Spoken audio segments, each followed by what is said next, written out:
अस्सलाम वालेकुम स्टूडेंट्स। उम्मीद है आप सब लोग ठीक ठाक खैर खैरियत से होंगे और आपने अपनी असाइनमेंट नंबर 8 जो है वो बना ली होगी और आज अपलोड हो जाएगी। अ, हो चुकी होगी अब तक। तो अब जो है वो हम आईएसएलएम को थोड़ा-सा उसमें एक और वेरिएबल ऐड करेंगे और वो है बैलेंस ऑफ पेमेंट्स का, जो कि बेसिकली इंटरनेशनल ट्रेड है। तो इंटरनेशनल लिंकेज का जो कंपोनेंट है वो हम अब ऐड करेंगे। अगर आपको याद हो तो एग्रीगेट डिमांड याद है ना? एग्रीगेट डिमांड मैंने बताया था ना, 4 कंपोनेंट्स हैं, ज़रा याद करके बताओ कौन-कौन से हैं? सी प्लस आई प्लस जी प्लस एनएक्स, ठीक है? यही थे ना? एग्रीगेट डिमांड के यही 4 कंपोनेंट्स थे ना?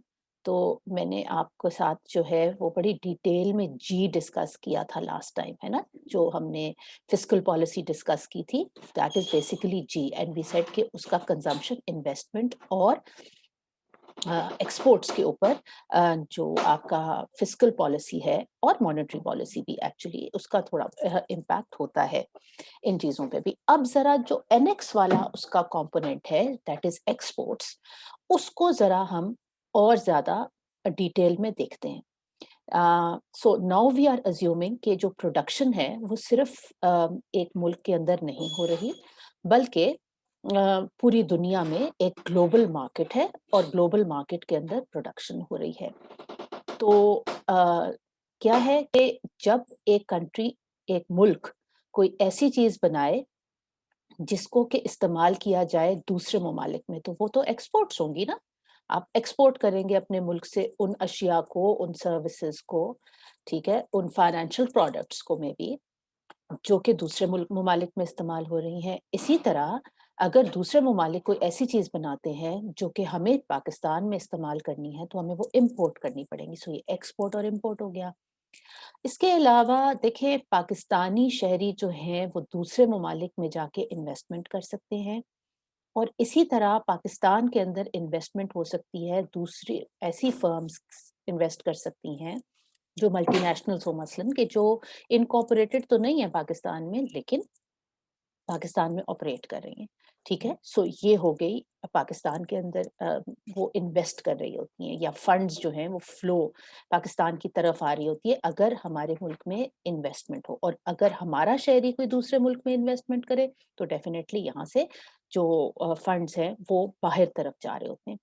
तो सबसे पहली तो बात ये कि रिकॉर्ड रखना ज़रूरी है उन ट्रांज़ैक्शंस का जो कि जिसकी वजह से फंड्स एक मुल्क में आते हैं या एक मुल्क से जाते हैं, और इसको बच्चों कहा जाता है बैलेंस ऑफ पेमेंट्स, ठीक है? इसको हम बीओपी भी कह सकते हैं, इस तरह भी कई दफ़ा लिखा जाता है बीओपी, ठीक है? इसको कई दफ़ा बैलेंस ऑफ इंटरनेशनल पेमेंट्स भी कहते हैं, कभी-कभी इसको बैलेंस ऑफ इंटरनेशनल ट्रेड भी कहते हैं, लेकिन that is a kind of a confusing term. इसको हम यूजुअली हमें इसे बैलेंस ऑफ पेमेंट्स या बैलेंस ऑफ इंटरनेशनल पेमेंट्स ही कहना चाहिए और इस तरह इसको एब्रिविएट किया जाता है। तो है ये क्या चीज़ एक्चुअली? ये एक रिकॉर्ड है कि किसी भी मुल्क में कितना पैसा एक मुल्क में आ रहा है और कितना पैसा एक मुल्क से बाहर जा रहा है। तो ये जब ट्रेड होती है गुड्स एंड सर्विसेज की और इन्वेस्टमेंट होती है और इसी तरह लोन्स लिए जाते हैं दूसरे ममालिक से, तो इन सब चीज़ों का रिकॉर्ड रखा जाता है और इस रिकॉर्ड को कहा जाता है बैलेंस ऑफ पेमेंट्स, ठीक है? सो इंटरनेशनल ट्रांज़ैक्शंस का, किसी भी मुल्क की इंटरनेशनल ट्रांजैक्शंस का एक कंप्लीट रिकॉर्ड रखा जाता है, जिसे कहा जाता है बैलेंस ऑफ पेमेंट्स, ठीक है? तो बैलेंस ऑफ पेमेंट समझ लो कि एक मुल्क की बैलेंस शीट है और उस बैलेंस शीट के ऊपर क्या चीज आती है? इस बैलेंस शीट, जो बैलेंस ऑफ पेमेंट्स वाली बैलेंस शीट है, उसके ऊपर क्या चीज आती है कि मुल्क ने कितना ऐसे प्रोडक्ट्स प्रोड्यूस की जो दूसरे ममालिक में इस्तेमाल हो रही हैं, या कितना इन्वेस्ट अब्रॉड किया और कितना उस मुल्क के लोगों ने इंपोर्ट किया और इस मुल्क के अंदर इन्वेस्टमेंट हुई या लोन्स आए। तो इस चीज की एक बैलेंस शीट जब बनाई जाती है तो उसको बैलेंस ऑफ पेमेंट्स कहा जाता है। अच्छा, अब बैलेंस ऑफ पेमेंट्स के बच्चों 2 कंपोनेंट्स हैं। एक है करंट अकाउंट और दूसरा है कैपिटल अकाउंट, ठीक है? बैलेंस ऑफ पेमेंट्स के 2 कंपोनेंट्स हैं, मेन कंपोनेंट्स हैं, current account and capital account. अब करंट अकाउंट क्या है? करंट अकाउंट के अंदर बेसिकली 3 चीजें आ जाती हैं। करंट अकाउंट जो कि बैलेंस ऑफ पेमेंट का एक कंपोनेंट है, पहला कंपोनेंट है, उसके अंदर 3 चीजें आ जाती हैं। पहला चीज आ जाती है balance of trade. Balance of trade, इसको जनरली बैलेंस ऑफ ट्रेड कहा जाता है।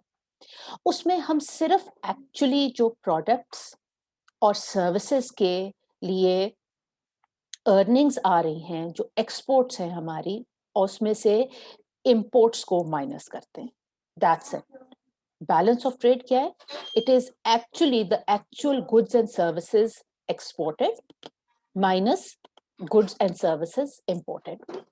इसको हम कहते हैं बैलेंस ऑफ ट्रेड। तो ये करंट अकाउंट का पहला कंपोनेंट है, बैलेंस ऑफ ट्रेड। आईएमएफ इसको, आईएमएफ जो है, अब आईएमएफ क्या है? International monetary fund.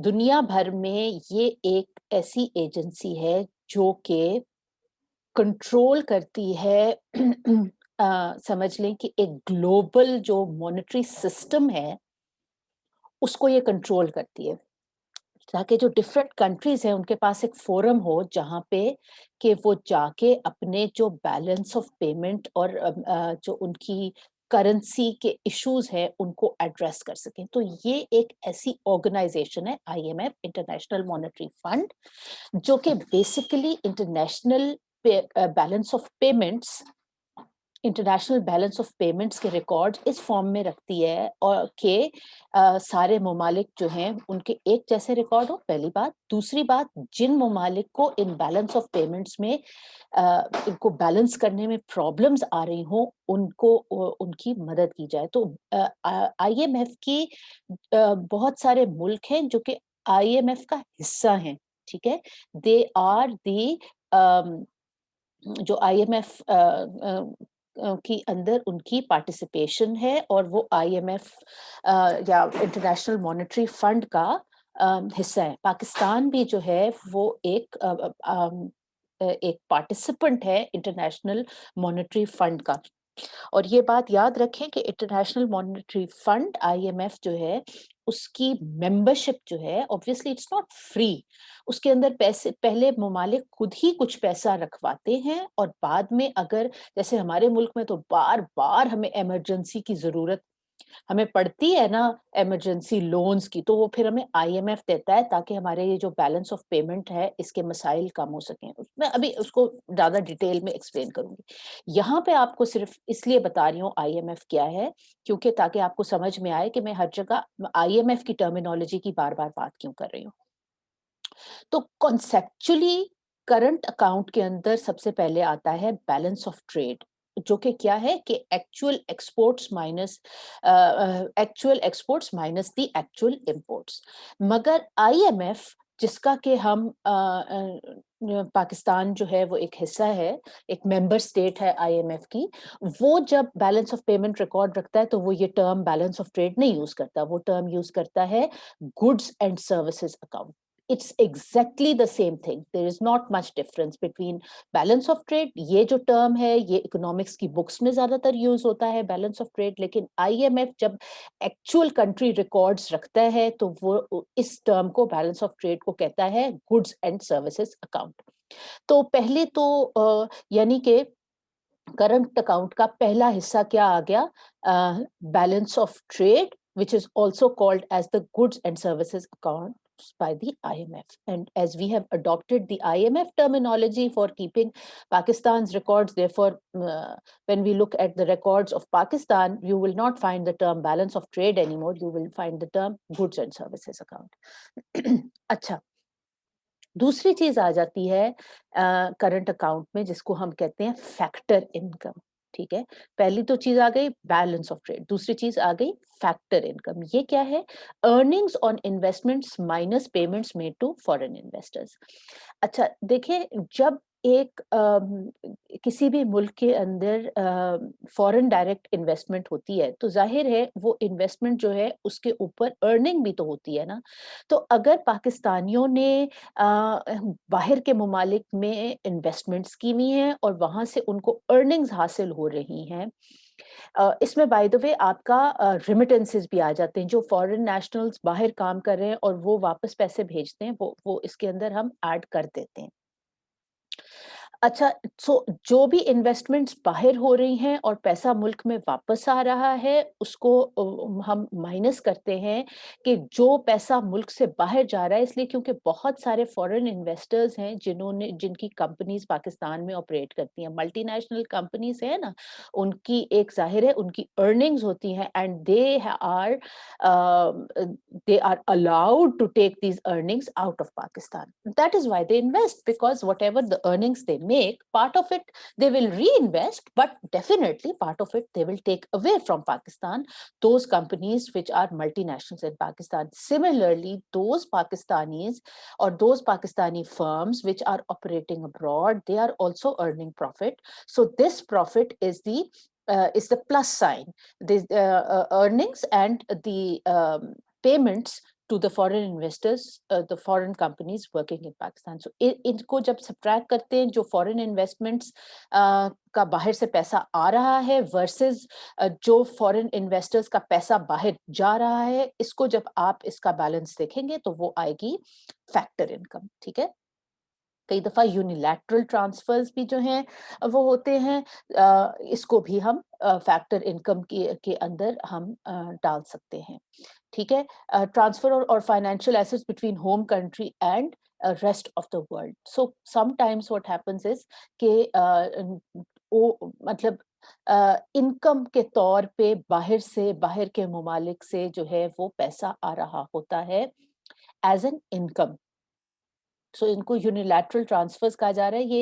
ये इट्स नॉट एग्जैक्टली इनकी जो डेफिनेशन है यूनिलैटरल ट्रांसफर्स की, उसको आप जाके आईएमएफ की टर्मिनोलॉजी में देख सकते हैं, जरा ज्यादा कॉम्प्लिकेटेड है। बेसिकली आपने यही समझना है कि जो पैसा मुल्क से बाहर जा रहा है एज अर्निंग्स, उस वो होगा पेमेंट्स। जो पैसा मुल्क के अंदर आ रहा है as earnings on foreign investments, वो पॉजिटिव साइन होगा, और इन दोनों का जो बैलेंस है वो फैक्टर इनकम होगा, ठीक है?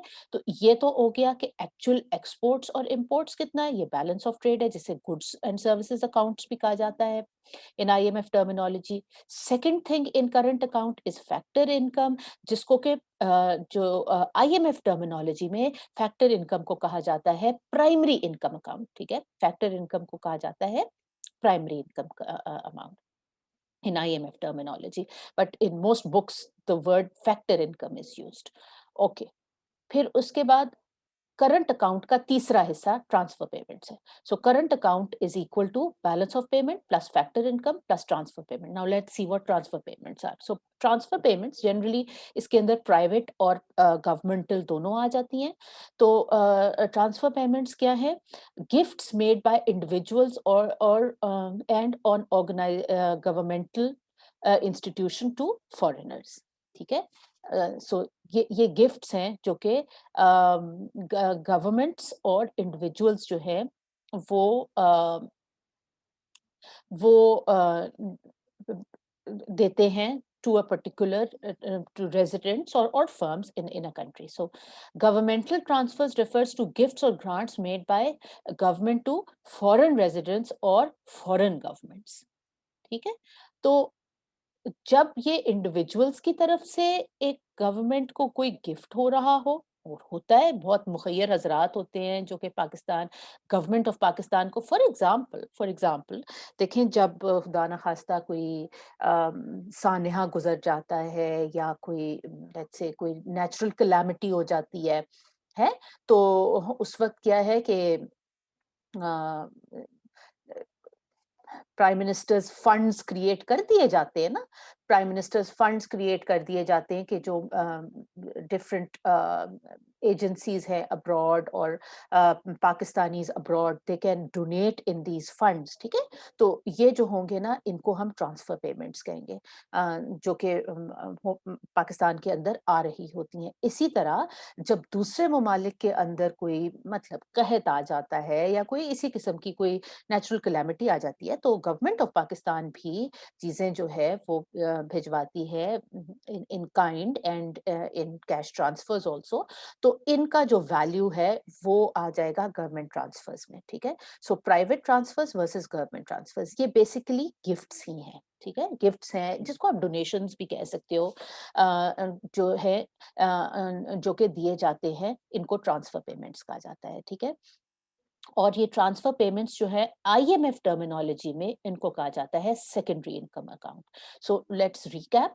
करंट अकाउंट, देखें बैलेंस ऑफ पेमेंट्स के अंदर दो कंपोनेंट्स हैं, कौन से? करंट अकाउंट और कैपिटल अकाउंट। करंट अकाउंट के तीन कंपोनेंट्स हैं, balance of trade, factor income और ट्रांसफर पेमेंट्स। नाउ अब मैंने आपसे कहा था ना बैलेंस ऑफ पेमेंट्स का दूसरा कंपोनेंट क्या है? Capital account. Now let's see what is the capital account. हाँ, करंट अकाउंट का जो, अब ये जो करंट अकाउंट है ये बैलेंस ऑफ पेमेंट्स का बहुत ही ज्यादा इंपॉर्टेंट कंपोनेंट है, क्योंकि ये शो कर रहा है कि एक मुल्क एक्चुअली कितना जो है वो अर्न कर रहा है, एक्चुअली जो है वो कितना प्रोड्यूस कर रहा है, या उसको एक्चुअली कितने उसके अंदर वहां से अब्रॉड से उस वहां उस मुल्क के अंदर इनफ्लोज आ रहे हैं, ठीक है। तो ये जो है ना, ये तो एक पर्टिकुलर साल के लिए बहुत ही क्रिटिकल है। और यूजुअली जब बैलेंस ऑफ पेमेंट में इम्बैलेंस आता है तो वो इसलिए क्योंकि ये एक्सपोर्ट्स इंपोर्ट्स में इम्बैलेंस आ जाता है, ये सबसे बड़ा इसकी वजह होती है। खैर इसे अभी हम ज्यादा डिटेल में देखते हैं।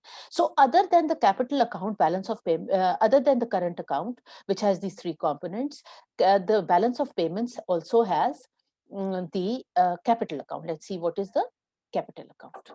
अब कैपिटल अकाउंट क्या है? Is the capital account records the net change in ownership of foreign assets. ठीक है? Uh, is the net change in ownership of foreign assets. It includes the reserve account along with loans and investment between the country and the rest of the world. If a country purchases more foreign assets for cash than the asset it sells for cash to other countries, the capital account is said to be negative or in deficit. ठीक है? So capital account का क्या मतलब है कि कितना जो है वो अम, अ, अ, कितना अ, जो फॉरेन लाइबिलिटीज हैं कितनी हैं, और जो फॉरेन आपके एसेट्स हैं वो कितने हैं, इनके जो डिफरेंस को कैपिटल अकाउंट जो है वो मेजर करता है, ठीक है। कैपिटल अकाउंट इसको मेजर करता है। और जो आईएमएफ है वो कैपिटल अकाउंट को कहता है, उसको डिफाइन करता है नैरोली, और एक फाइनेंशियल अकाउंट भी डिफाइन करता है जिसमें कि वो एसेट्स एंड लायबिलिटीज को बताता है। देखो एक्चुअली कैपिटल अकाउंट जो है वो it goes to show you कि कैपिटल कितना मुल्क से बाहर जा रहा है और कितना कैपिटल मुल्क के अंदर आ रहा है। ये है अर्निंग्स। देखो ये फर्क, यहाँ पे फर्क है। करंट अकाउंट जो है वो डील करता है अर्निंग्स के साथ, कैपिटल अकाउंट जो है वो डील करता है कैपिटल के साथ। कैपिटल किस लिए यूज किया जाता है? कैपिटल यूज किया जाता है फॉरेन एसेट्स या तो खरीदने के लिए या फॉरेन एसेट्स बेचने के लिए कैपिटल यूज किया जाता है। तो जितनी भी एक्चुअल जो इन्वेस्टमेंट्स हैं अब्रॉड वो भी कैपिटल अकाउंट में आएंगी, और एसेट्स एंड लायबिलिटीज जो हैं वो फाइनेंशियल अकाउंट के अंदर जिसको कि कहता है आईएमएफ, इसको फाइनेंशियल अकाउंट कहता है, एसेट्स और लायबिलिटीज अब्रॉड, ठीक है। सो यकीनन अगर एक मुल्क के अंदर जो है वो आप इनिशियली तो जाहिर है कि अगर लोन किसी मुल्क को मिल रहा है तो वो कैपिटल अकाउंट उसका आपको बढ़ता हुआ या पॉजिटिव साइड पे नजर आएगा, लेकिन एट द सेम टाइम जब आप इन लोन्स को पे ऑफ करते हो, जब इन लोन्स को पे ऑफ करते हो तो तब वो आपकी लायबिलिटीज जो डेट है वो एज लायबिलिटीज आएंगी। सो अक्सर पाकिस्तान के अंदर जो प्रॉब्लम आती है वो ये कि कैपिटल अकाउंट जो है वो बढ़ जाता है जब भी हमें लोन मिलता है, लेकिन जब उस लोन की हमें रीपेमेंट्स करनी पड़ती हैं तो again we see that capital account shows a kind of an imbalance.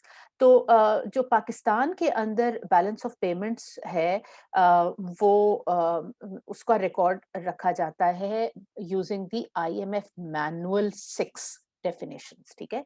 मैं इनकी बहुत ज्यादा डिटेल में तो नहीं जाऊंगी, लेकिन please let me show you कि किस तरीके से उसको रखा जाता है। होल्ड ऑन, देखिए ये मैं आपके साथ शेयर भी करूंगी। All right, take a look. ये है पाकिस्तान की बैलेंस ऑफ पेमेंट शीट। और ये कैसे हमने रखी हुई है? BPM6 मीन्स IMF का बैलेंस ऑफ पेमेंट मैनुअल 6 में जो डेफिनेशंस गिवन हैं उसको इन्होंने यूज किया हुआ है। और अगर आप यहाँ देखो कि इधर इन्होंने करंट अकाउंट को तो डिफाइन किया है, लेकिन करंट अकाउंट में इन्होंने फर्दर क्या चीजें डिफाइन की है? इन्होंने डिफाइन किया है बैलेंस ऑन प्राइमरी इनकम। ठीक है, ट्रेड पहले इन्होंने किया है trade in goods and services, ये इसका पहला कंपोनेंट आ गया। ठीक है, पहला कंपोनेंट क्या आ गया? Trade in goods and services. इसको जरा गौर से देख लेना। और ये कहा था ना, ये देखो, ये जो ऊपर नजर आ रहा है ये क्वार्टरली डेटा है, और ये इसको ऐड करके ईयरली डेटा बना दिया है। ठीक है, तो ये फाइनेंशियल ईयर 2019 का डेटा आपके पास मौजूद है। फिर first quarter of 2020, second and third quarter. और इसके अंदर जहां भी आप नेगेटिव देखोगे उसका मतलब है डेफिसिट, और जहां भी आप पॉजिटिव देखोगे उसका मतलब ये है कि वहां पे सरप्लस है। उस पर्टिकुलर हेड के अंदर सरप्लस है। तो अगर आप ओवरऑल देखो तो करंट अकाउंट जो बैलेंस था पाकिस्तान का, जिसके अंदर क्या क्या चीजें शामिल है? जिसके अंदर सबसे पहले शामिल है balance of trade in goods and services, फिर बैलेंस ऑफ प्राइमरी इनकम और बैलेंस ऑफ सेकेंडरी इनकम, जिसको कि ट्रांसफर पेमेंट्स भी कहते हैं। So while as you can see, अगर 2019 का आप रिकॉर्ड देखो करंट अकाउंट का, तो अगर आप देखो, ये देखो, ये वाला कंपोनेंट सेकेंडरी इनकम का, ये तो हमारा बहुत अच्छा है। ठीक है, क्योंकि इसके अंदर आप देख लो, इसके अंदर हमारी वर्कर्स रिमिटेंसेस आ जाती हैं, और पर्सनल ट्रांसफर्स और करंट ट्रांसफर्स आ जाती हैं। तो यहाँ पे भी पाकिस्तान स्कोर्स गुड, बिकॉज हमारे जो वर्कर्स हैं वो अब्रॉड से बहुत सारा पैसा भेजते हैं हमें। तो ये सेकेंडरी इनकम, और ये पैसा भेजते हैं ईयरली बेसिस पे। या अभी हमें इन्वेस्टमेंट की नहीं बात करें, जो भी इन्वेस्टमेंट हुई हुई है या काम करके वो हमें रेमिटेंसेस भेजते हैं। और ये रेमिटेंसेस, ये major component, as you can see, Pakistan के अंदर ये मेजर कंपोनेंट है of the secondary income. So secondary income तो पॉजिटिव है, मगर जरा ये चीज देखो, ये देखो, और से देखो, ये क्या है? Primary income. ठीक है, सो ये प्राइमरी इनकम ट्रांसफर्स तो हमारे पास आते हैं। जो प्राइमरी इनकम है, primary income credit, primary income debit, इसका मतलब क्या है कि हमारी जो फर्म्स वर्किंग अब्रॉड हैं वो इतना ज्यादा पैसा नहीं भेज रही as compare to that those firms, foreign firms working in Pakistan, they are sending quite a lot of money abroad. और सबसे बड़ा जो मसला है, सबसे जो बड़ा मसला है, ये एक ये भी है प्राइमरी इनकम वाला। Yes, this is an issue, but the biggest issue of all is this, as you can see. ठीक है? The biggest issue of all is this.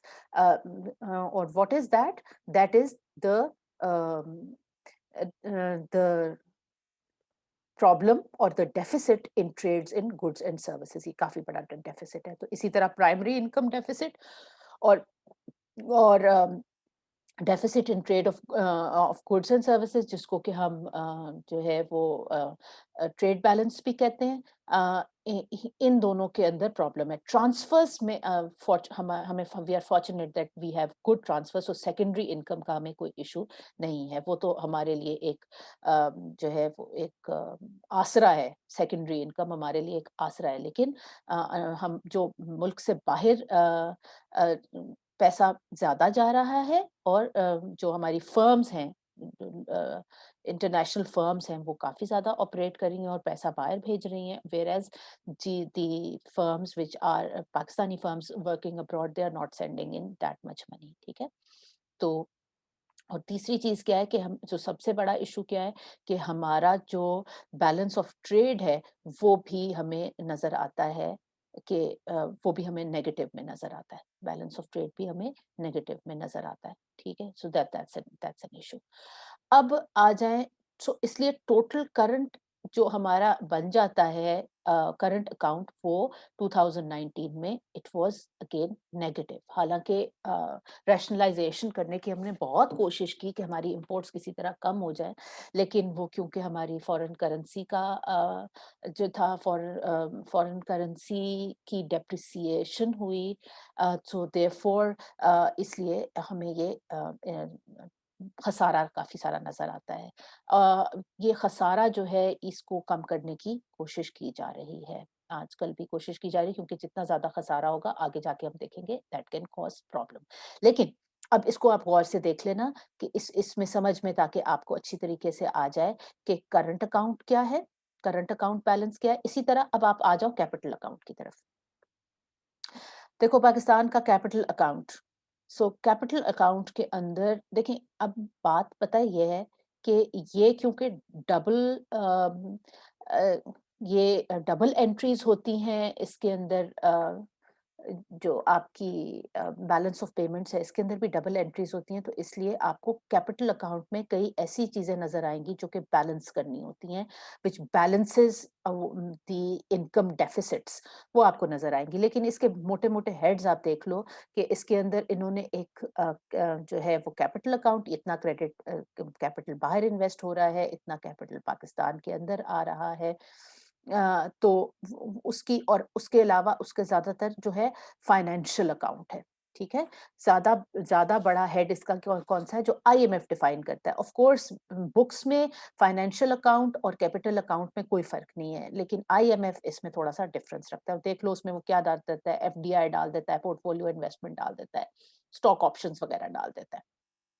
तो ये जो है ये हमारा बन जाता है capital account, which is not earnings for that year, rather it is the inflow and outflow of capital and also of financial capital. तो इसके अंदर अगर आप देखो direct investment from abroad, direct investment इन पाकिस्तान, ये चीजें आ जाती हैं। पोर्टफोलियो इन्वेस्टमेंट इसके अंदर आ जाती है।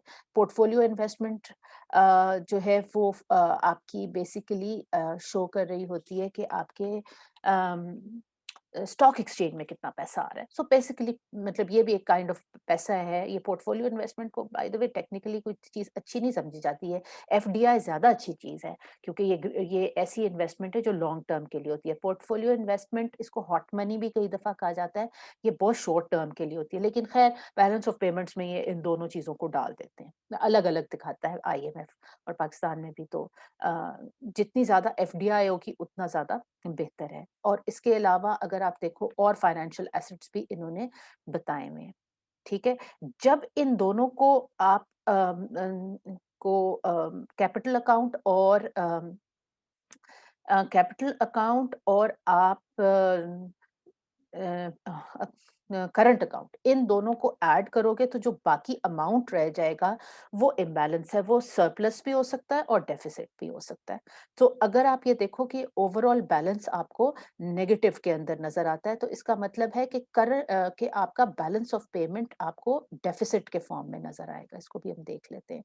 और जब बैलेंस ऑफ पेमेंट डेफिसिट नजर आती है तो उसका मतलब ये होता है कि जो आपके रिजर्व्स हैं उसके ऊपर उसका एक नेगेटिव इम्पैक्ट पड़ता है। जो रिजर्व्स हैं, क्योंकि एक रिजर्व अकाउंट भी है, वो रिजर्व्स वो हैं जो कि state bank of Pakistan, SPP gross reserves, वो स्टेट बैंक ऑफ पाकिस्तान जो कि अपने पास रखता है। तो दैट इज व्हाई अगर ये एक परसिस्टेंट आपका बैलेंस ऑफ पेमेंट्स का नेगेटिव में नजर आए तो रिजर्व्स कम होने शुरू हो जाते हैं, ठीक है। ठीक, इसको अब आप गौर से देख सकते हैं। ये इसमें इन्होंने डिफरेंट फर्दर और हेड्स भी आपको दिखाए हुए हैं। तो इसीलिए मैं बार-बार आईएमएफ की बात कर रही हूँ, क्योंकि बैलेंस ऑफ पेमेंट्स का रिकॉर्ड जो पाकिस्तान में रखा जाता है, वो आईएमएफ की डेफिनिशन के मुताबिक रखा जाता है। ठीक है? तो अब अगर आप देखो कि बैलेंस ऑफ पेमेंट सरप्लस क्या है और बैलेंस ऑफ पेमेंट डेफिसिट क्या है? Let's take a look at it. हाँ। देखो बैलेंस ऑफ पेमेंट डेफिसिट क्या है, current account deficit plus capital outflows. जहां भी डेफिसिट आ रहा है वहां पे या तो करंट अकाउंट डेफिसिट होगा बहुत बड़ा, या कैपिटल आउटफ्लोज होंगे, जो कि पाकिस्तान का केस है। और हमारा जो ज्यादा बड़ा मसला है वो ये कि हमारा करंट अकाउंट डेफिसिट बहुत ज्यादा है। इसी तरह जब आपका फिर आता है बैलेंस ऑफ पेमेंट सरप्लस, तो बैलेंस ऑफ पेमेंट सरप्लस जो है वो उन ममालिक का जो कि सरप्लस ममालिक हैं, ठीक है? जहाँ जहाँ पे सरप्लस एग्ज़िस्ट करते हैं, तो वहाँ पे करंट अकाउंट सरप्लस होता है। करंट अकाउंट यानी कि वो एक्सपोर्ट ज़्यादा करें, चाइना जैसे ममालिक, ठीक है? चाइना जैसे ममालिक, कुछ अरसे के लिए जापान भी उस इसी कैटेगरी में था, लेकिन आजकल के मुल्क में चाइना के बेतहाशा सरप्लसेस हैं। और इसी तरह कैपिटल इनफ्लोज़। तो ये जो है ये करंट अकाउंट सरप्लस होता है। लेकिन ओवरऑल जो मसला जो है वो सरप्लस सरप्लस भी लॉन्ग टर्म में नहीं किया जा सकता। जो कंट्रीज़ कॉन्स्टेंटली सरप्लस में भी रहती हैं, उस उनके लिए फिर मुश्किल हो जाएगा, जिन कंट्रीज़ से उन्होंने लोन्स लेने हैं, उनसे वापस उनमें अगर प्रॉब्लम आ जाएगी तो इवेंचुअली इनके सरप्लस भी वैनिश हो जाएँगे, ये हम बाद में देखेंगे। वो सरप्लस को मेंटेन नहीं कर सकते, इसलिए ना सरप्लस अच्छी चीज़ है, ना डेफ़िसिट। डेफ़िसिट ज़्यादा बुरी चीज़ है, लेकिन सरप्लस भी अच्छी चीज़ नहीं है। तो इसको, ये जो इम्बैलेंसेस हैं, इनको करेक्ट करना बड़ा ज़रूरी है। आईएमएफ का बेसिकली काम यही है कि वो इन सरप्लसेस को और डेफ़िसिट्स को एड्रेस करे। पाकिस्तान जैसे मुल्क में surplus is considered good sign, because usually हम डेफ़िसिट में रहते हैं। लेकिन वो ममालिक जो कॉन्स्टेंटली सरप्लस में रहते हैं, उनके लिए भी मसाइल पैदा होते हैं। क्योंकि ओवरऑल अगर सरप्लसेस, कुछ ममालिक के पास सरप्लसेस, कुछ ममालिक के पास डेफ़िसिट होगा, तो इंटरनेशनल ट्रेड उससे ओवरऑल सफ़र करेगी। अच्छा, तो इसलिए ये एक क्राइसिस बन जाता है, ठीक है? और ख़ास तौर पे पाकिस्तान जैसे मुल्क में, क्योंकि बैलेंस ऑफ पेमेंट यूजुअली जो है वो रहता है in deficit, so it becomes a crisis.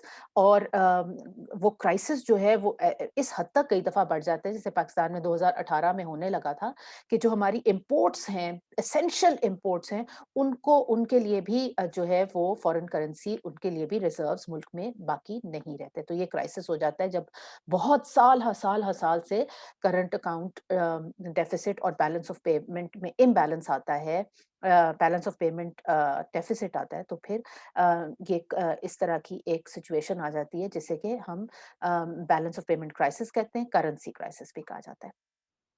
ठीक है? और इसकी वजह से क्या होता है कि जब करेंसी क्राइसिस आ जाता है, तो उसकी वजह से जो आपकी नेशनल करेंसी है लाइक पाकिस्तान, उसके अंदर आपको एक रैपिड डिक्लाइन नज़र आता है। ये एक प्राइमरी, ये इसका इफ़ेक्ट होता है, ठीक है?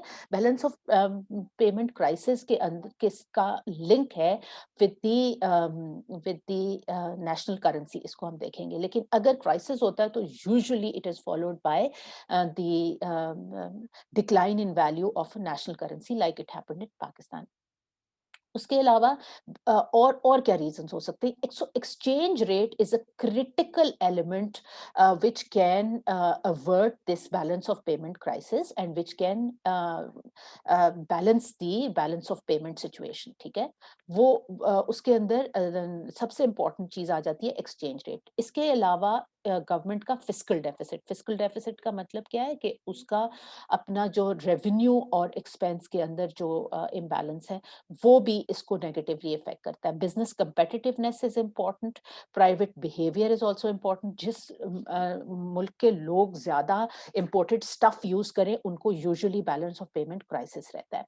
अच्छा, और इसके अलावा एक और चीज़ भी ये कही जाती है कि जो सरप्लस कंट्रीज़ हैं, वो ममालिक हैं, जो कि दूसरे मुल्कों में कई दफ़ा इन्वेस्ट इसलिए करती हैं, क्योंकि वो दूसरे ममालिक की जो इकोनॉमीज़ हैं, उनके अंदर एक किस्म का डंप कर रही होती हैं अपनी प्रोडक्ट्स को, ठीक है? डंप कर रही होती हैं, क्योंकि उनको अपने मुल्क के अंदर उतनी हाई जो है वो रिटर्न्स नज़र नहीं आते। तो ये सारी रीज़न्स हैं जिसकी वजह से बैलेंस ऑफ पेमेंट क्राइसिस आ जाता है। अब बैलेंस ऑफ पेमेंट में, जैसे मैंने आपसे कहा कि बैलेंस ऑफ पेमेंट इम्बैलेंस और क्राइसिस के अंदर सबसे इंपॉर्टेंट चीज़ है एक्सचेंज रेट। तो let us look at the exchange rate. There are two kind of exchange rate regimes, ठीक है? एक्सचेंज रेट रेजीम्स, एक को हम कहते हैं फिक्स्ड और एक को हम कहते हैं फ्लोटिंग या फ्लेक्सिबल। फिक्स्ड या पेग्ड, और एक कहते हैं, दूसरा आ जाता है फ्लोटिंग या फ्लेक्सिबल। अच्छा, जो फिक्स्ड होता है, वहाँ जो करेंसी है, local currency like for example rupee, it is tied to another currency. Like for example, Pakistan के अंदर 1999 से पहले जो पाकिस्तान की करेंसी थी वो फिक्स्ड या पेग्ड थी, ठीक है, टू द डॉलर पेग्ड थी। और अभी भी दूसरे कई ऐसे ममालिक हैं जिन्होंने अपनी करेंसी को फिक्स किया हुआ है एज अगेंस्ट द डॉलर या यूरो या पाउंड स्टर्लिंग या बास्केट ऑफ करेंसीज के साथ फिक्स्ड है, ठीक है। वो उनकी करेंसीज का रेट जो है अगेंस्ट डॉलर्स वो कभी भी और या अगेंस्ट अदर करेंसीज कभी भी चेंज नहीं होता। लेकिन इस किस्म की सिचुएशन को मेंटेन करने के लिए जो सेंट्रल बैंक है उसको बहुत ज्यादा कंट्रोल करना पड़ता है। It has to tightly control the foreign exchange, ठीक है। और उसके बाद वो क्या है कि वो जितना भी अकाउंट है वो अपने पास मेंटेन करता है, और जहां भी उसको इंटरवीन करना पड़ता है एक्सचेंज रेट को कांस्टेंट करने के लिए वो इंटरवीन करता है by you know by adjusting its foreign reserves against any deficits if they occur.